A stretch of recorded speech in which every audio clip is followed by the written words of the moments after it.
Hey, it's Nikachu. In today's video, we're gonna take a look at Magic the Gathering Easter eggs that you can't unsee. Introducing Expropriate. The art on this card was designed and painted by Zach Stella, and he's gonna take us on a scavenger hunt. If we zoom into the background of this picture, we see quite a familiar silhouette. Who's that Magic card? Oh, it's True Name Nemesis. This art was also created by Zach Stella and is perhaps one of his most famous pieces, given the fact that this is one of the most dangerous cards in all of Magic the Gathering. When True Name shows up, the last name you want to hear is yours.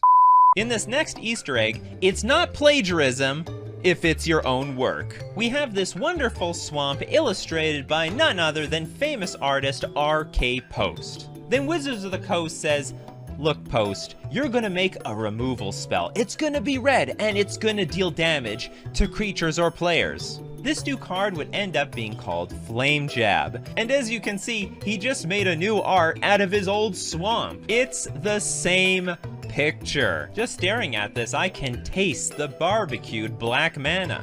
Extra crispy. So is this sequel to the swamp lore? Or did the artist just not give a?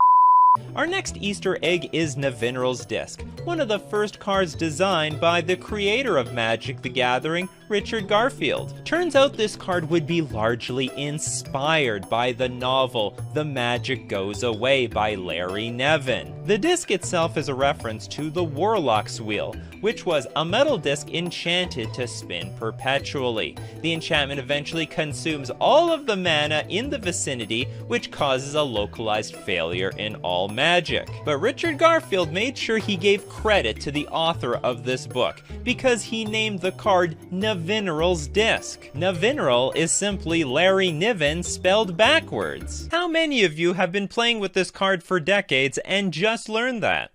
Our next card is Disperse, which features some elf running for their life. Griffith scowled at the sky. A perfect day for the hunt, tainted by the clouds. He wished them gone.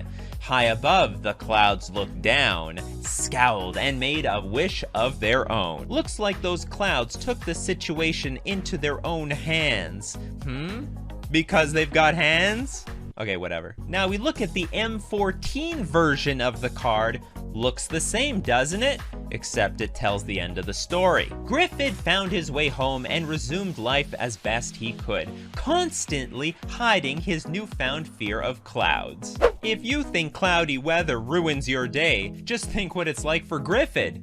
Next we have Phyrexian Negator, perhaps the absolute worst creature you'd ever want to have under your control, because whenever Phyrexian Negator is dealt damage, sacrifice a permanent for each 1 damage dealt to it. Look, Negator, if you're dealt any damage, you're the first to go. So we sacrifice the Phyrexian for the greater good, but it's not the end of him, because he comes back with Unearth. Return target creature card with converted mana cost 3 or less from your graveyard back to the battlefield. This Phyrexian Negator, depicted in the art of Unearth, is getting a second chance at life. What moron would ever want to do that? Didn't they learn their lesson the first time?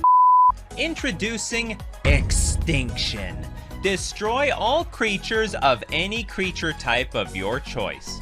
If only I could name mosquitoes. This card came from a really old set called Tempest, which also was home of the creature type the Slivers, like Muscle Sliver and Wing Sliver. But to pay homage to this era of Magic, they printed Return from Extinction. The art depicts 2 slivers. Once extinct, they are coming back from the dead, and boy, do they have a bone to pick with someone. You thought you could exterminate an entire species, but in reality, you just pissed them off.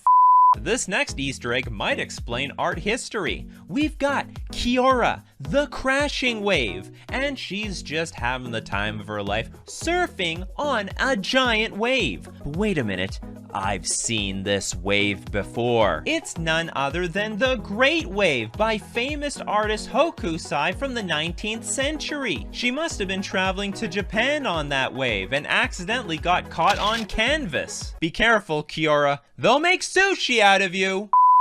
Next, we've got the Nivek Cyclops, who, As far as I'm concerned, doesn't even look like a cyclops. If that blue light bulb is your eye, how do you explain all the other blue light bulbs? So only a cyclops by name. But what happened to him? Well, this is what happens when you don't bathe in CLR. When you don't get your oil changed, you're going to abruptly decay. The Izzet quickly suspended their policy of lifetime guarantees. This might be the only time I'm gonna ask the salesperson for their extended warranty. In this next Easter egg, someone looks a little hungry. We've got the iceberg crab. And what does he have in his big giant claw? Looks like a little snack. And that snack is the brine elemental. So what are you, watery on the outside, crunchy on the inside? The iceberg crab's gonna eat you like a little popsicle. Because we can all use a popsicle, even if we're in the middle of Antarctica. Let me tell you a little story about Sword of the Meek. It was once a devastating combo with Thopter Foundry because you could sacrifice the sword to make a blue Thopter artifact creature token and gain a life. And then the Sword of the Meek would come back from the graveyard to the battlefield equipped to the sword. And you could keep sacrificing this sword as many times as you want. And then it got banned. Many years went by and Magic cards got so much more powerful, to the point where they decided to unban the Sword of the Meek.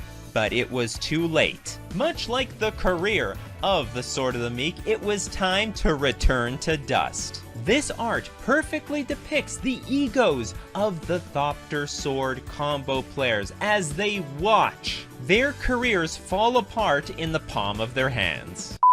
Okay, we've got Champion of the Parish here.